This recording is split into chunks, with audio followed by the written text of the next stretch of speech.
Eh, Assalamualaikum warahmatullahi wabarakatuh. Waalaikumsalam warahmatullahi wabarakatuh, Pak. Selamat pagi Rahma. Selamat pagi, Pak. Oke, apa kabar Rahma? Alhamdulillah saya sehat, Pak. Alhamdulillah sehat ya. Bapak juga alhamdulillah dalam keadaan sehat. Dan kita berdoa kepada Allah Subhanahu wa taala agar Allah senantiasa selalu memberikan kita kesehatan dan keselamatan dimanapun kita berada. Ya, apalagi sekarang ini lagi musim-musimnya penyakit ya kan, demam, ya batuk, ya, kemudian tipes dan banyak lain sebagainya. Ya, Rahma hari ini sudah melakukan perbuatan baik apa saja, Rahma? Saya tadi sedekah senyum, Pak. Terus?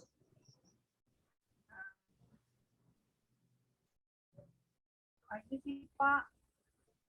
Gimana? Iya, hanya itu saja tadi yang saya lakukan. Karena yang lain, mana ya, Pak? Hari ini saya benar-benar lagi tidak bersemangat, Pak. Oh, begitu ya Rahma. Rahma lagi tidak bersemangat ini. Kira-kira Rahma udah sarapan belum, Nak, pagi ini? Sudah, Pak. Tadi di kantin saya udah sarapan. Alhamdulillah kalau saya tidak semangatnya karena barusan dipanggil wali kelas, Pak. Iya, dipanggil wali kelas ya. Oke, ya Rahma. Rahma, ya. Tahu nggak kenapa Bapak panggil nih ke ruang BK? Tahu sih, Pak, karena saya banyak masalahnya. Ya bukan hanya masalah saja ya kalau dipanggil ke ruang BK ya Rahma. Ya, yang penting intinya di sini ya pada kesempatan kali ini Bapak itu ingin memberikan suatu layanan dalam bimbingan konseling, yaitu layanan konseling individu. Ya, layanan konseling individu ini adalah layanan dalam bimbingan dan konseling ya yang dilakukan oleh guru BK atau konselor untuk membantu konseli atau siswa Bapak itu menyelesaikan permasalahannya. Nah, tadi Rama kan juga udah cerita ini punya masalah ya kan? Kemudian Rahma ya di dalam konseling individu ini menekankan pada beberapa asas. Asas pertama yang paling penting itu adalah asas kerahasiaan. Asas kerahasiaan itu apa? Ya, menurut Rahma, rahasia itu apa, Rahma? Sesuatu yang harus dijaga, tidak boleh disebarluaskan, Ya, boleh diceritakan. Ya, betul sekali Rahma. Ya, jadi asas kerahasiaan di sini adalah komitmen kita untuk menjaga semua rahasia, baik itu permasalahan, ya data pribadi yang Rahma ceritakan kepada Bapak. Jadi Bapak di sini tidak akan menceritakan kemanapun permasalahan Rahma tanpa izin dari Rahma terlebih dahulu, baik itu kepada guru-guru, ya kemudian teman-teman Rahma, orang tua, ya. Jadi Rahma jangan takut di sini ya untuk mengungkapkan semua permasalahan yang Rahma alami ya karena ya kita didasarkan pada asas kerahasiaan ini. Kemudian ya ada asas yang kedua yang ditekankan di sini adalah asas keterbukaan. Ya, asas keterbukaan itu maksudnya apa? Asas keterbukaan itu maksudnya adalah Rahma ya sebagai seorang konseli dan siswa harus memang benar-benar terbuka ya mau berkata jujur tentang permasalahan yang Rahma hadapi. Kenapa seperti itu? Ya karena ya dengan Rahma bersikap jujur dan terbuka ya kita di sini bisa merencanakan penyelesaian masalah yang Rahma hadapi ya secara optimal. Oke, Rahma? Ya, Oke, Pak. paham berarti ya. Nah, sebelum kita memasuki proses konseling individu, kita di sini akan menyepakati kontrak waktu atau waktu pelaksanaan konseling kita pada kesempatan yang pertama ini. Kira-kira ya kalau menurut Rahma, berapa menitkah kita akan melakukan sesi konseling individu ini? Kalau saya ikut Bapak aja lah berapa lamanya, karena saya yakin kalau Bapak bisa mengerti tentang permasalahan saya ini. Iya, berarti kalau mengikutkan dari jadwal Bapak, kita bisa melakukan sesi konseling ini antara 30 sampai 40 menit. Ya, maksimal itu 40 menit. Baik, Pak. Jadi apabila sudah mencapai 40 menit, ya kita akan mengakhiri sesi konseling kita, ya. Nah, nanti apabila belum selesai kita sesi konselingnya tapi waktunya sudah habis, kita lanjutkan di pertemuan selanjutnya nanti ya, Rahma. Boleh, Pak. Oke, kalau begitu Rahma, sebelum kita memasuki sesi konseling individu ini, ya marilah kita berdoa menurut agama dan kepercayaan kita masing-masing. Semoga pertemuan kita ini diberkahi dan diridhoi Allah Subhanahu wa taala dan kita bisa menemukan solusi yang tepat untuk permasalahan Rahma. Oke, doa dimulai.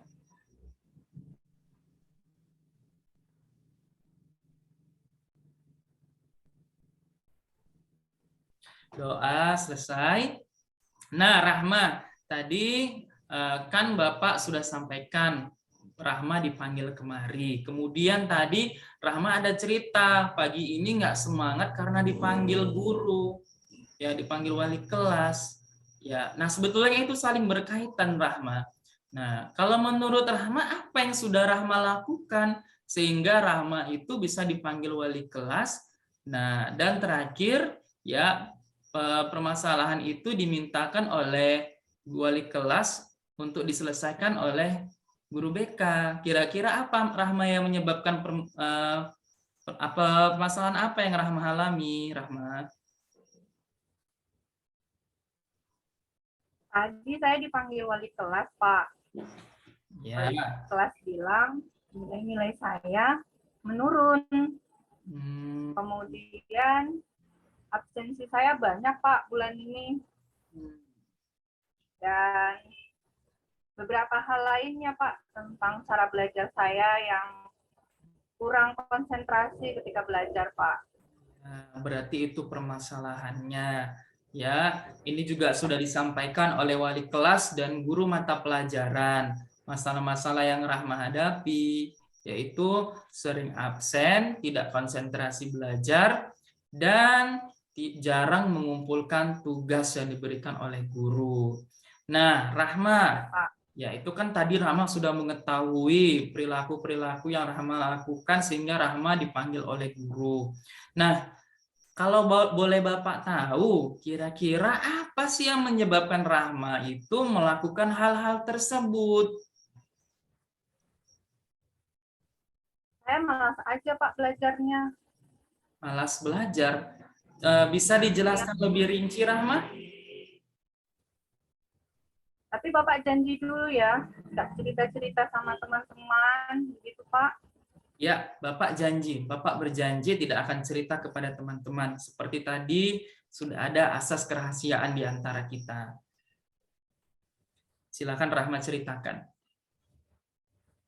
Sebenarnya begini Pak, saya memang betul-betul sedang malas belajar.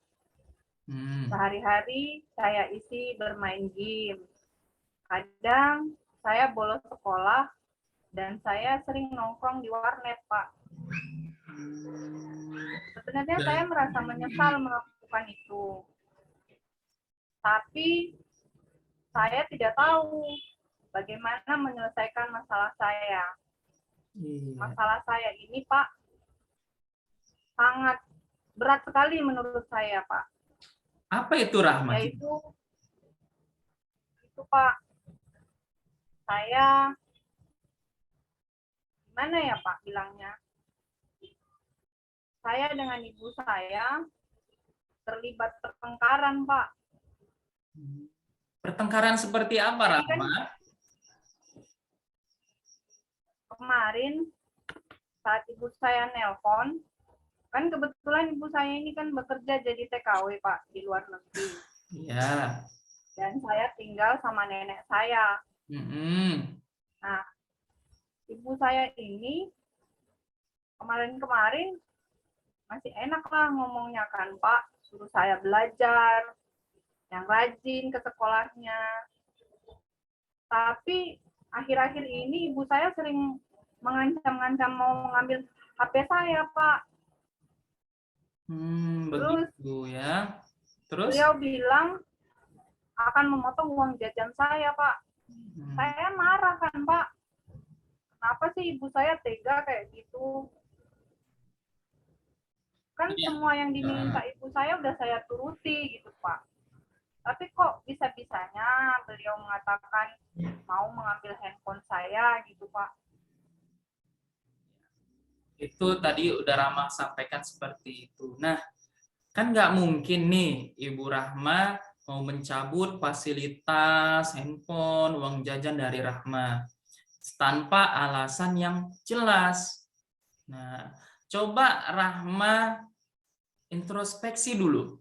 Apa sih hal mendasar yang mengakibatkan, yang membuat Ibu Rahma itu sampai mau mencabut fasilitas ya dan uang jajan Rahma?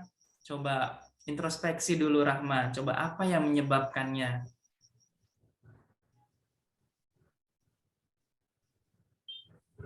Kalau saya pikir-pikir sih, Pak, kenapa saya seperti ini?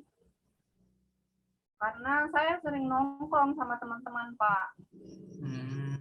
Saya sering diajak main sama kawan-kawan sampai lupa waktu. Itu juga yang menyebabkan saya sering membolos sekolah ini, Pak. Karena kawan-kawan selalu mengajak, ayo kita main PS, ke warnet gitu, Pak. Nah, saya nggak tahu apa mungkin nenek saya melapor ke ibu tentang tingkah laku saya ini, atau entah dari mana ibu saya mendengar kabar ini, gitu, Pak. Iya, Bapak dapat merasakan yang Rahma rasakan, ya kan? Nah, begini Rahma, ya tadi Rahma sudah ceritakan penyebab Rahma melakukan perilaku-perilaku seperti sering absen, tidak fokus belajar itu dikarenakan ada permasalahan Rahma ini dengan ibu kandung Rahma, ada perselisihan di sini. Nah, kalau menurut Rahma, hal seperti ini terus dibiarkan, ya terus berlanjut, ya. Kira-kira apa dampak negatif yang akan Rahma hadapi nantinya kelak? Kira-kira apa Rahma? Ya, pasti yang pertama sih, Pak, prestasi saya akan menurun, Pak. Prestasi kamu menurun, Kemudian, apalagi? ya bisa saja nanti memang uang jajan saya dipotong ibu, dan semua kesenangan yang saya dapat ini jadi cabut, Pak. Ya, berarti Rahma ini takut uang jajan Rahma dicabut, fasilitas Rahma dicabut, ya kan? Kemudian Rahma ya takut juga prestasinya sebetulnya menurun, ya kan? Nah, tapi gimana coba dengan hubungan Rahma dengan ibu kandung Rahma? Apabila hal ini terus-menerus terjadi, apa dampaknya Rahma? Ya, pastinya ya, Pak. Apa? Saya akan dicap anak durhaka kan karena membantah apa yang diminta oleh orang tua kan, Pak. Ya. Dan tentunya kalau orang tua tidak ridho, susah apapun kita meraih prestasi kan kita nggak akan dapat ya, Pak. Iya, betul sekali Rahma. Ya, Bapak sangat senang dengan jawaban dari Rahma. Nah, setelah kita mengetahui dampak negatif dari perilaku Rahma tadi, ya. Nah, sekarang apa sih yang Rahma inginkan ya untuk menyelesaikan permasalahan ini?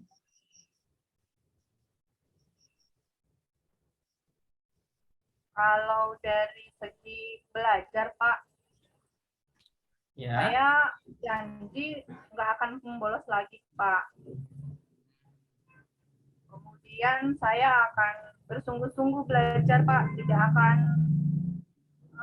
memikirkan hal-hal lain ketika belajar. Saya akan konsentrasi belajar.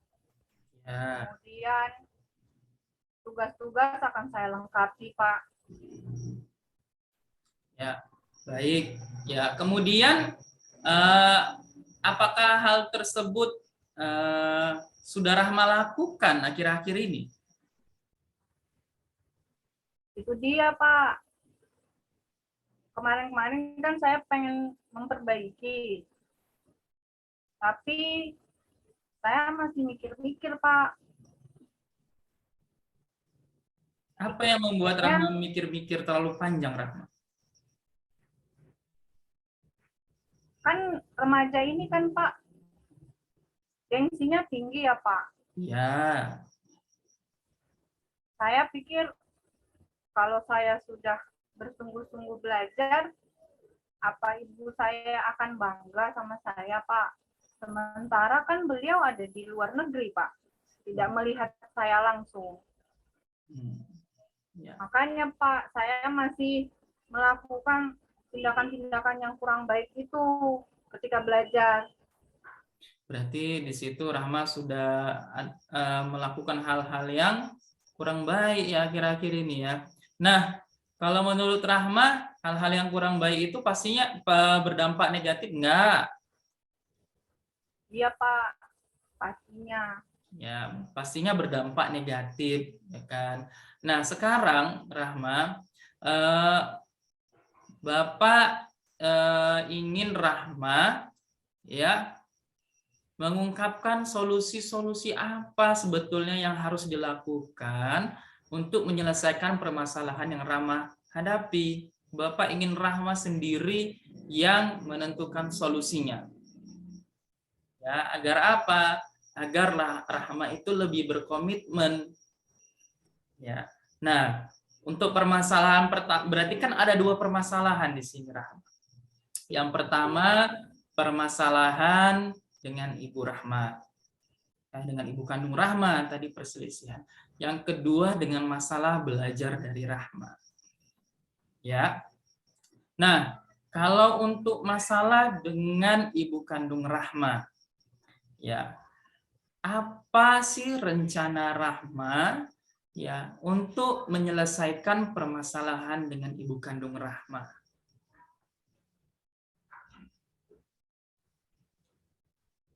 Kalau untuk ibu, saya akan minta maaf, Pak, sama ibu. Karena saya sudah berbicara kasar ketika ibu menelpon. Ya. Kira-kira kapan itu akan dilaksanakan, Rahma? Segera, Pak. Kalau misalnya nanti sore ibu saya sudah luang dan bisa menelpon, saya akan segera minta maaf, Pak, ke ibu. Oke. Ya, berarti itu rencana Rahma ya untuk memperbaiki hubungan dengan ibu kandung Rahma, yaitu dengan menelpon ya orang ibu kandung Rahma nanti sore. Ya. Nah, ya ini harus benar-benar Rahma lakukan agar permasalahan Rahma dengan ibu kandung Rahma itu bisa diselesaikan. Ya. Iya, Pak. Coba Bapak tanya sekarang ya, kalau meminta maaf sama ibu itu perbuatan yang mulia enggak? Perbuatan mulia, Pak. Perbuatan mulia, mendapat pahala, dan bahkan kita diperintahkan untuk berbakti kepada ibu. Ya. Iya, Pak. Oke, itu permasalahan dengan ibu kandung. Ya, sekarang dari sisi belajar Rahma, ya, motivasi ataupun keinginan ataupun prestasi belajar Rahma yang menurun ini, apa solusinya Rahma? Apa rencana Rahma untuk memperbaiki hal-hal ini? Yang pertama, saya janji nggak akan membolos lagi, Pak. Saya akan hadir ke sekolah, belajar di sekolah. Ya. Terus? Kemudian, saya akan fokus belajar dan menyelesaikan tugas-tugas yang diberikan oleh Bapak Ibu guru. Ya. Kemudian, saya juga berjanji akan memperbaiki diri, mengurangi bermain game, nongkrong dengan teman-teman juga, Pak. Karena jujur selama ini saya susah menolak kalau teman-teman mengajak saya bermain game. Karena menurut saya itu adalah hiburan. Ya, ya. Berarti solusi yang Rahma ungkapkan tadi itu adalah pertama Rahma mulai untuk tidak sering absen lagi. Yaitu yang pertama. Yang kedua, Rahma itu mulai mengerjakan tugas-tugas. Yang ketiga, Rahma itu ya harus mulai fokus belajar. Kemudian mulai mengurangi bermain bermain HP sampai lupa waktu, bermain game sampai lupa waktu. Ya, kira-kira ini kapan dilaksanakan, Rahma? Mulai hari ini, Pak, insya Allah akan saya lakukan. Oke, ya, insya Allah akan dilakukan hari ini. Apakah Rahma benar-benar siap untuk melakukan hal-hal tersebut? Insya Allah siap, Pak. Insya Allah siap dan harus siap. Agar apa? Permasalahan Rahma ini ya cepat selesai. Oke, ya. Nah, kemudian Rahma, berarti Bapak ingin menyimpulkan di sini bahwasannya permasalahan Rahma yaitu sering cabut, kemudian sering bolos maksudnya Rahma, kemudian tidak fokus belajar, tidak mengerjakan tugas itu disebabkan oleh adanya ya perselisihan dengan ibu kandung Rahma. Ya. Nah, solusi-solusi pemecahan masalahnya juga tadi sudah Rahma ungkapkan. Nah, dan itu harus Rahma lakukan. Ya. Nah, kemudian Rahma, ada lagi yang ingin diceritakan Rahma? Ya, Pak, saya punya keinginan bisa membanggakan ibu saya. Ya. Karena kan kalau ibu saya nelpon kan, Pak, beliau memang selalu mengingatkan saya untuk mengurangi pergaulan yang tidak penting. Ya. Dan saya memang menyadari bahwa apa yang disampaikan ibu saya itu betul dan harus saya lakukan.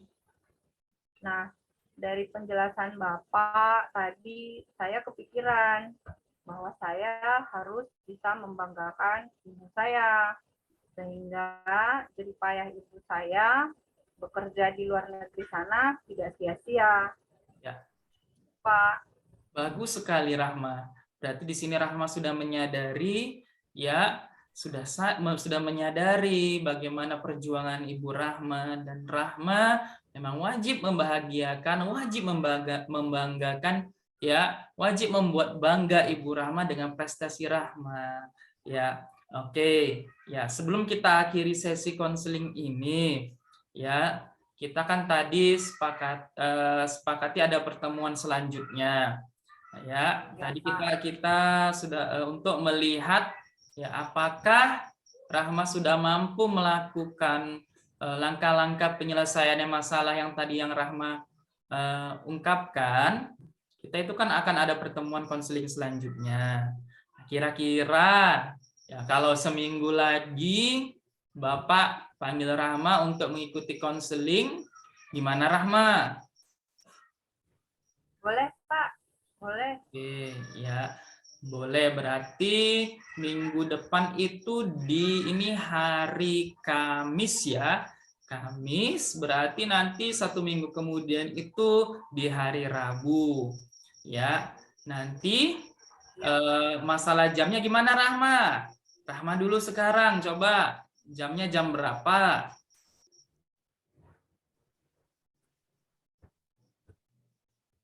Saya ikut Bapak aja jam berapanya. Karena kan mesti izin ke guru mata pelajaran dulu, Pak. Iya. Hari Rabu itu pelajaran apa aja, Rahma? Biar bisa kita kondisikan, Rahma. Ada pelajaran IPA terpadu, Pak. Kemudian? Pelajaran sejarah Indonesia, sama pelajaran bahasa Indonesia, Pak. Oke, ya.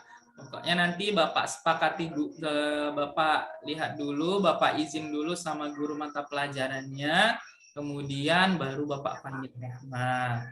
Ya. Kemudian nanti juga Bapak akan komunikasikan lagi sama guru-guru mata pelajarannya Rahma.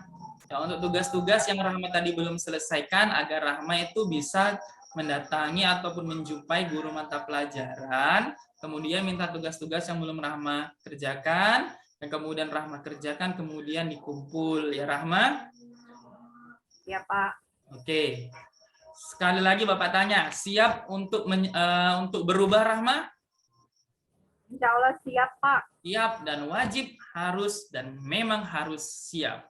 Oke, sampai di sini dulu ya pertemuan kita di sesi konseling yang pertama ini. Kita berjumpa lagi insya Allah minggu depan di hari Rabu. Jamnya nanti Bapak konfirmasi kembali. Ya, kalau Rahma ingin ada disampaikan lagi nanti bisa jumpai Bapak, atau ya kemudian ya Rahma nanti setelah ini langsung masuk ke kelas. Ya, mulailah fokus untuk belajar. Ya, bisa Rahma? Baik. Ya, Pak. Baik. Terima kasih ya, Pak. Ya, kita sudahi dulu sesi konseling kita hari ini. Ya, apabila Bapak ada kesalahan kata mungkin yang menyinggung Rahma, ya Bapak minta maaf. Ya.